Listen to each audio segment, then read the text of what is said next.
Hi everyone, today our topic is keyword. You have heard this word in IELTS reading. Let's discuss what exactly it is. See, basically, this is a technique. This technique is finding words in the text that have a similar meaning to the words in the question.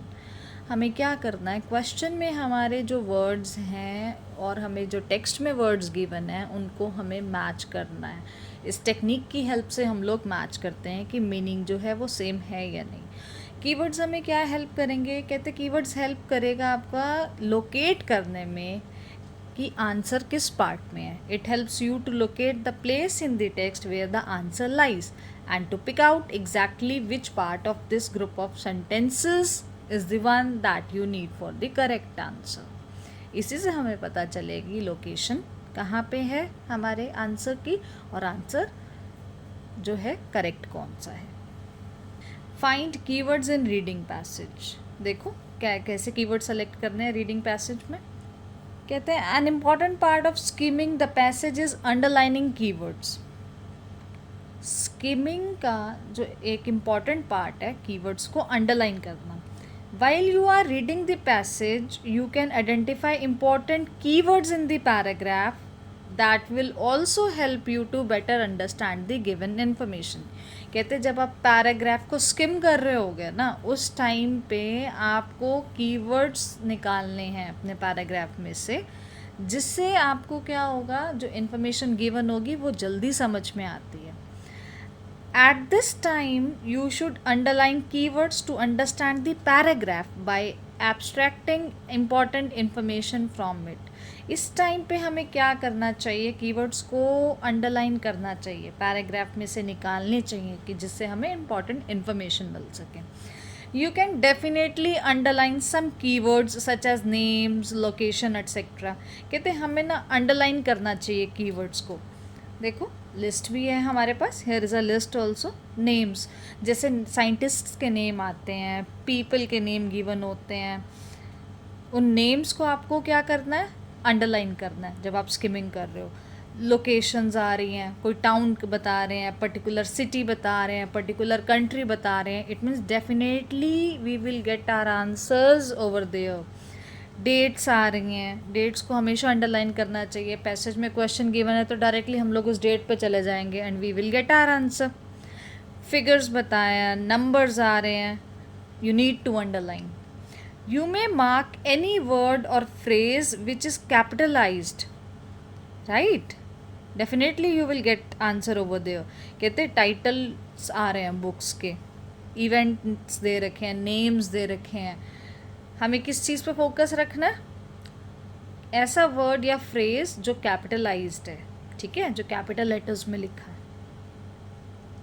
ये words आपको help करेंगे answers को locate करने में. Now let's discuss find keywords in reading question. अब questions में से भी निकालने हैं कीवर्ड्स. देखो in the process of scanning, questions में से जब हम निकाल रहे हैं ना कीवर्ड्स, ये किस प्रोसेस के अंडर आता है, स्कैनिंग के अंडर आता है. कहते होता क्या है, locating answer of the question you will first need to read the question carefully to find important keywords you can mark and at the same time to understand the meaning of the question. कहते scanning process में हम लोग क्या करते हैं, answers को ना locate करते हैं. आंसर्स को लोकेट मैं कैसे कर पाऊँगी, जब मेरे पास मेरा कीवर्ड होगा. You will first need to read the question carefully. सबसे पहले मुझे क्वेश्चन को रीड करना पड़ेगा, उसमें से इम्पॉर्टेंट कीवर्ड मार्क करना पड़ेगा, उसी टाइम पे मुझे उसका मीनिंग भी समझना होगा. कहते keywords you underline are usually nouns, group of nouns, verbs etcetera, except articles a and the prepositions and others. Keywords जो मैं अंडरलाइन करूँगी ना, नाउन होंगे. नाउन क्या होता है, what is noun, name, place, animal, thing, right. इनकी जो डिस्क्रिप्शंस गिवन होंगी इनको अंडरलाइन करना है. या ग्रुप ऑफ नाउन्स आएंगे, इसमें कुछ एक्शन वर्ब्स आ रही होंगी तो वर्ब देखना, मेन वर्ब आ रही है जहाँ. An extremely important strategy of underlining keyword is to identify the focus of the question. ये words जो हमने discuss किए हैं ना कि noun given होगा, name आएगा या place आएगा या किसी चीज़ के ऊपर description आएगी, ये words हमें क्यों ढूंढने चाहिए? इससे मुझे पता चलेगा कि ultimately what I want. कहते स्पेशली MCQs में ये स्ट्रैटेजी बहुत वर्क करती है. फोकस और stem of the question is a word in the question. जड़ पकड़नी है हमें उस चीज़ की जो आपको आंसर को लोकेट करने में हेल्प करेगी and you will get the right option. Let's practice now. See, there is a question. Recommendations about dash are given to the wife to be. And here is a passage statement. Her guests often tease the bride about her husband and give her advice about married life. See, keyword क्या given है यहाँ पे? Recommendations.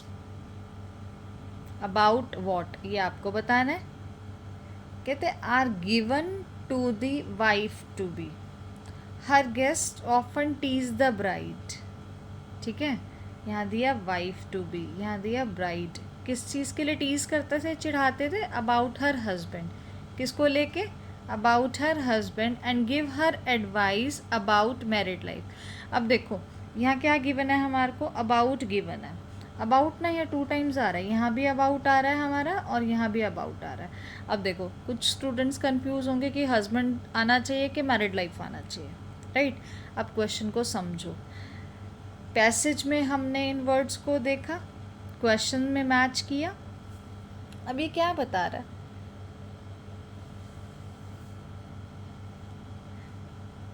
कहता है कि her guests often tease the bride about her husband and give her advice about married life. अब मुझे तो ना क्वेश्चन में रिकमेंडेशंस दिया है. ये रिकमेंडेशन वर्ड किसका सिनोनिम है? एडवाइस का. एडवाइस रिकमेंड सेम होता है. ये रिकमेंडेशन क्या है यहाँ पे? एडवाइस है. अब एडवाइस अबाउट व्हाट? किस चीज़ की एडवाइस दे रहे हैं वो? मैरिड लाइफ की. So answer is married life here. अब देखो कीवर्ड्स क्वेश्चन में क्या आए हमारे? Recommendations, about, main verb I are given, wife to be. Passage में जो सिमिलर वर्ड्स थे हमारे वो क्या थे? रिकमेंडेशन के लिए क्या आया हमारे पास? एडवाइस. अबाउट अबाउट ही दिया उन्होंने. आर गिवन था तो उन्होंने वहाँ पे गिव बताया. वाइफ टू बी के लिए क्या आया सिनोनिम हमारा? Bride. So answer is married life. I hope this keyword technique is clear to you. It will be very fruitful to you in IELTS reading. Thank you.